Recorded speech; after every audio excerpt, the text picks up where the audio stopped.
Good morning, everybody. Tom Sykes, aka the Royalist, here on Saturday, the 1st of November. Just trying to catch everybody up on there's basically, when these kind of stories happen, you end up with a news tsunami the next day. Every reporter, this is the biggest story in the United Kingdom. I'm obviously talking about Prince Andrew's defenestration, which was officially announced live on Thursday night on the Royalist. Well, we didn't announce it, but you know what I mean. We were covering it live, me and Tim Teeman. And thanks so many of you who joined us for that show, which I'm happy to say is one of our highest rated shows ever. Not hard to do, as we've only been doing this for 2 weeks. So, but it was, Tim's not with me today, but it was a really extraordinary tsunami of news last night, as I said.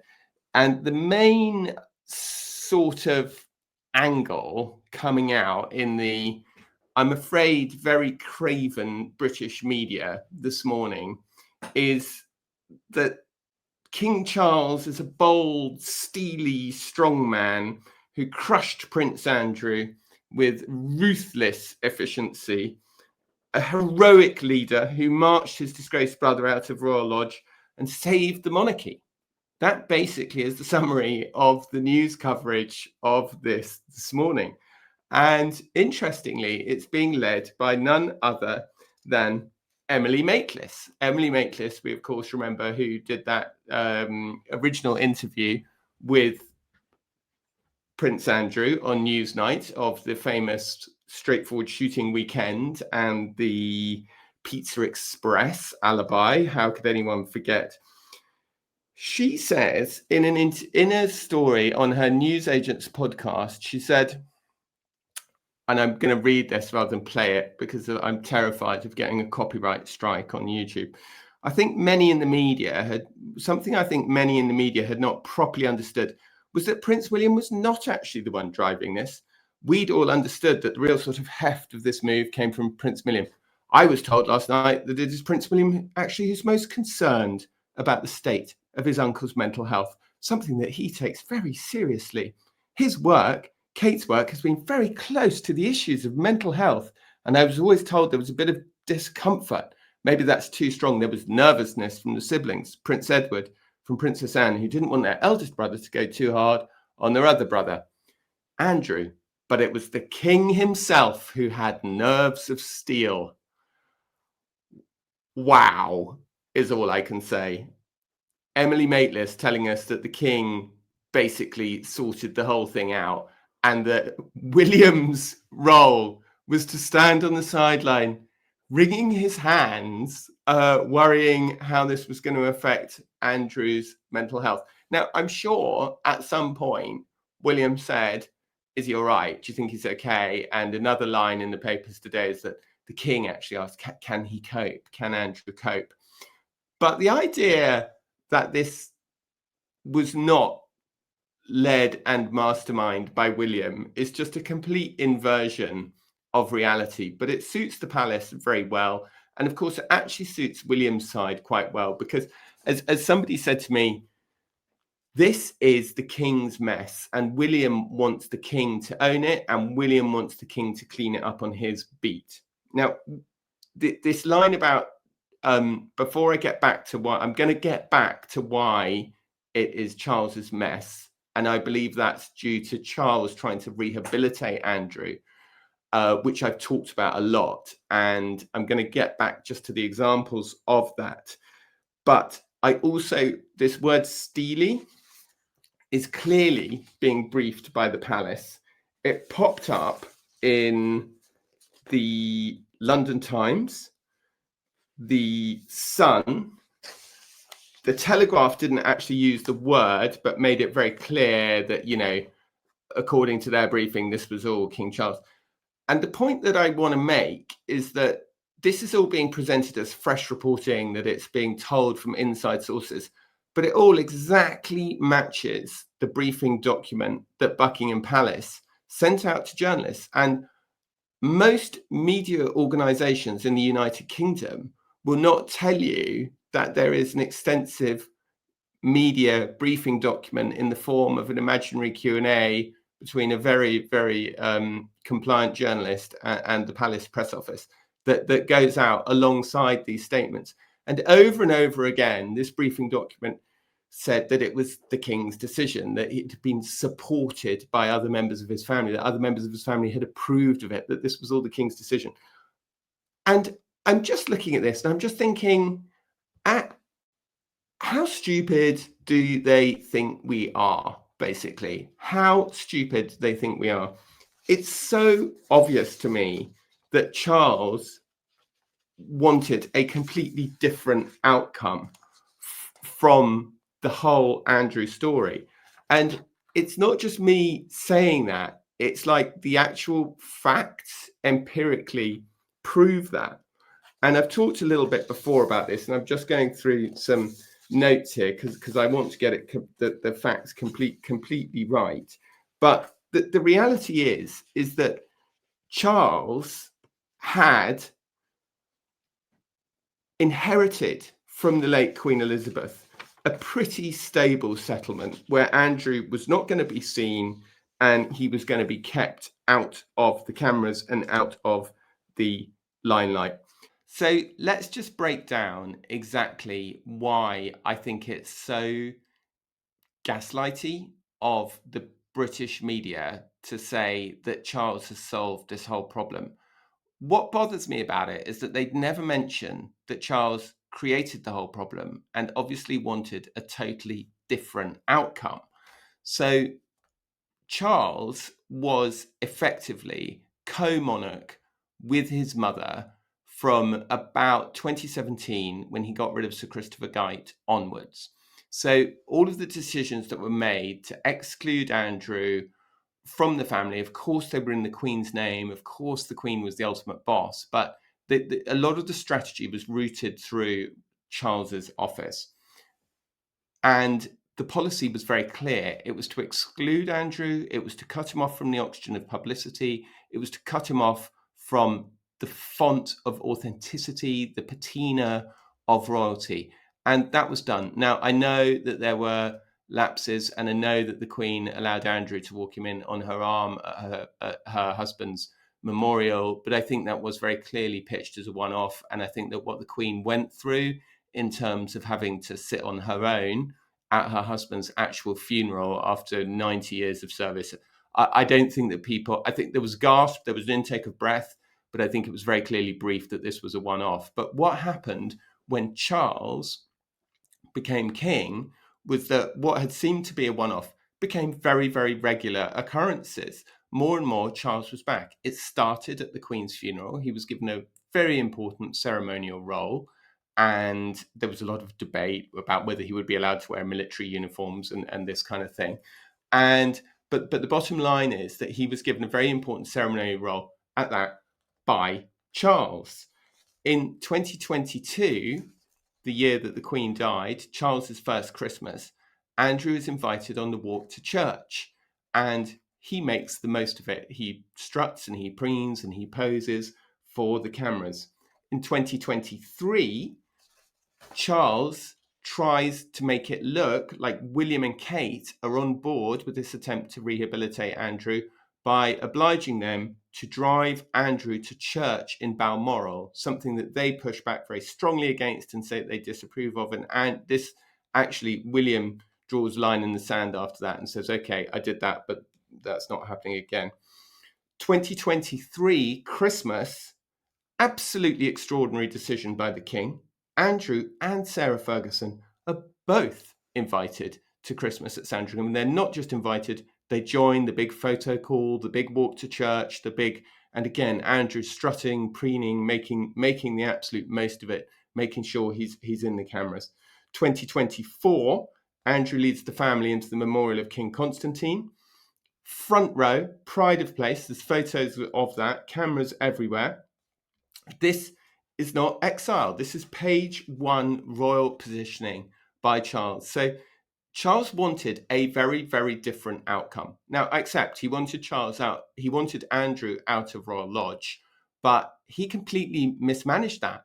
That story has been going on for 3 years. And I genuinely believe that had Charles not very ineffectually briefed and campaigned and lobbied through the media that Andrew had to get out of Royal Lodge, and it was an insult, it was an outrage, I don't think anyone would really care about Royal Lodge. I don't think anyone would really care. And we know why Charles wanted him out. It's because he wants Royal Lodge for Queen Camilla, where after he dies. And let's not forget that the king is very sick with cancer. He's got cancer. He's doing brilliantly, I'm told, but realistically, his wife is going to outlive him. And Royal Lodge, there is precedent that it is the home of the Dowager Queen, because it's where the Queen Mother lived after the death of King George VI, the Queen Mother being Elizabeth II's mother. So also, alongside all of this, the king was giving Andrew his shooting days, his access to the royal estates, shooting weekends hosted at Sandringham, shooting weekends, family days at Windsor that I have been really the only person to report on. You won't read about it anywhere else, and just through my friends who happen to be in that world. And so the idea that this is what Charles wanted all along, and it's just a complete fantasy. And I think it's really, look, at the end of the day, it's not the end of the world, right? It's a mad, dysfunctional family, but they are the head of state, and they do have significant power and control. And I understand that the king's publicity and press team, led by Tobin Andre, they have their job, their responsibility is to make their principal look as good as they possibly can, right? And that's fine. And they want to kick me out of their little briefing group. That's fine. They can do what they like. That's their business. But the problem is that if you kick somebody like me out, somebody who actually knows, you lose all influence over me. I'm still getting the same information. I'm not an idiot. I've been doing this job for 20 years. And I can just see so clearly, like I can see the threads. I can see the threads connecting the individual journalist back to the president. I can tell you the press officers who are involved. But the amazing thing is that anybody can see the threads because they're there on the briefing document, but they are completely contradicted by the empirical facts of what happened. It's like we're being asked not to believe our eyes. Yeah. Like we just imagined the fact that King Charles spent the first 3 years of his reign for some insane reason trying to rehabilitate Prince Andrew and bring him back into the fold. So it's really interesting. And of course, then the whole other angle that's very big in the media today and the papers today is how awful Andrew's life is going to be in Sandringham. It's going to be windswept mud flats. It's going to be ghastly. He's only going to have one housekeeper and one cook and one gardener. And the house, get this, guys, it's only going to have 6 bedrooms. Oh my God! 6 bedrooms on a royal estate with a gardener and a housekeeper and a cook. Oh yeah, that was the best thing. Andrew doesn't know how to cook. This is in one of the stories. Andrew doesn't know how to cook, and the king wouldn't be so cruel as to allow him to have to try and fend for himself. So I'm sorry. So if this is a miserable retirement, right? I want it. I want it. You get to live on Sandringham Estate. You have your shooting parties, one of the most beautiful parts of England in the whole world. You have a 6-bedroom house that you don't have to pay any rent or any maintenance for. And The Guardian, one of the few papers that isn't in hock to the British royal family, reporting very interestingly that Andrew getting about $1 million in cash for the payout. Well, they actually said 6 figures, but so theoretically it could be hundreds of thousands. But I'm told that that's a very low end, and that the cash payout is significant. Don't forget, he's also getting 500,000 from the Crown Estate. But really, the key thing that the Guardian reported is that the pension that he's going to be getting from the king is several times his existing 20 grand pension that he gets from the military. So, I mean, I can't claim to know the figures as well. I think the Guardian, I would defer to their reporting there, because they have good contacts in the government and stuff like that.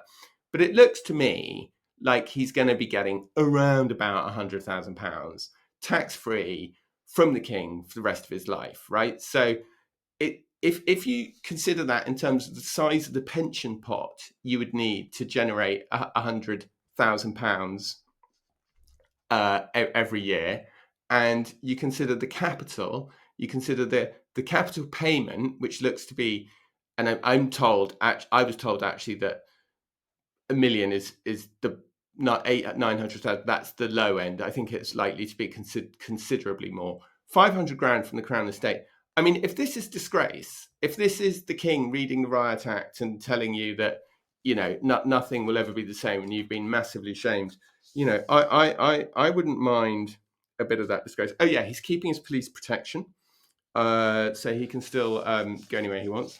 And you know, I just love the idea, though, that so look, I understand that the British media want to have their day of reveling in Andrew's demise, and look, fair enough to the king. He has done an unprecedented thing. It is genuinely unprecedented, and I don't want to take that away from the king. I don't want to distract from the fact that something very, very significant has been done.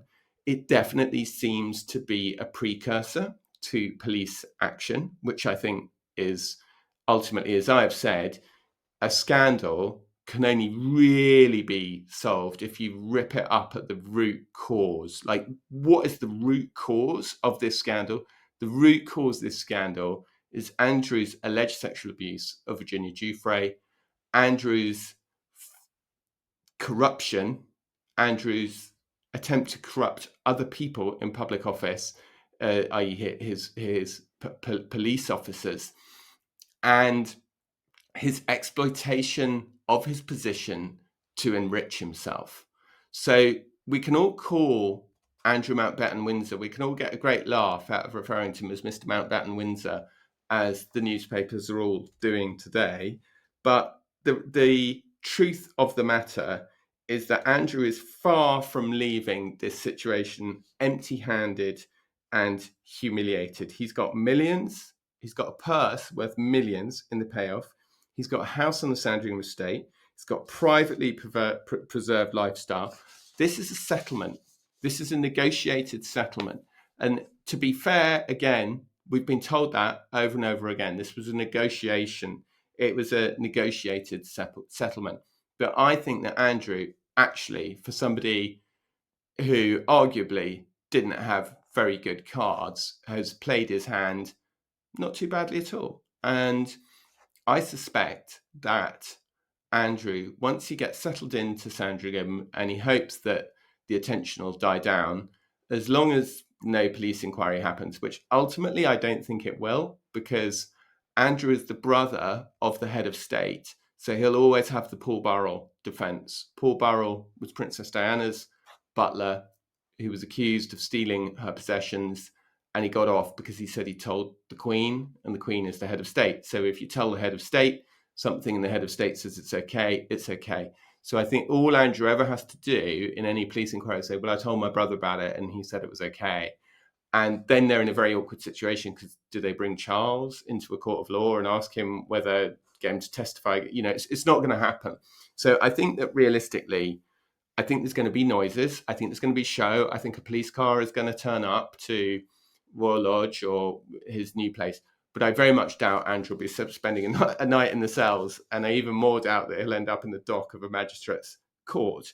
And the private prosecution that Republic are doing will lead absolutely nowhere, because the CPS are legally entitled to take over a private prosecution, especially when they believe it is politically motivated, which Republics, they would say themselves, I think, that there's a political dimension to it, should we put it that way. So a couple of other stories breaking today. Obviously, a lot of interest in Beatrice and Eugenie. and Sarah Ferguson. Sarah Ferguson reports that she may go and live abroad. She's certainly not interested in going to go and live in Sandringham, which I do understand, and I do think is correct. The Mail reports that the tripod has collapsed. Beatrice, Eugenie, and Sarah Ferguson used to refer to themselves as the tripod, saying that they are more upset with their mother for having sent a message to convicted paedophile Jeffrey Epstein, apologizing for calling him the P word in an interview, distancing herself from him in 2011, saying they're more upset with their mother over that than they are with their father for... I don't know. Like, maybe it's an interesting angle. I'm not sure if I totally believe it. I think that that more or less wraps it up. Just checking. There's been so much stuff. I mean, look, you're going to find more stuff in the papers and coming out online, but those are the main things for me that I'm seeing, and it's been a very interesting weekend. I'm planning to write something later. I'm smartly dressed like this because I'm going out for lunch, and my marvellous producer Ben is now going to edit this video and hopefully put it out a little later in the day. Who knows what may have developed over the next 6 hours? We shall see. Thank you very much. Thank you for watching. Please, if you would be good enough to like, subscribe, and share this video, that means that I can keep doing it for free on YouTube. All I need is you guys to like it and subscribe it. The numbers are going up. Thank you for being part of the Royalist community. And if you're feeling really generous and you want to subscribe to my Substack, theroyalist.substack.com, that would be absolutely brilliant. And that's where all of my writing is, if you really want to get stuck into this a bit deeper. So thanks very much, everybody. Have a good weekend, and we will see you in due course.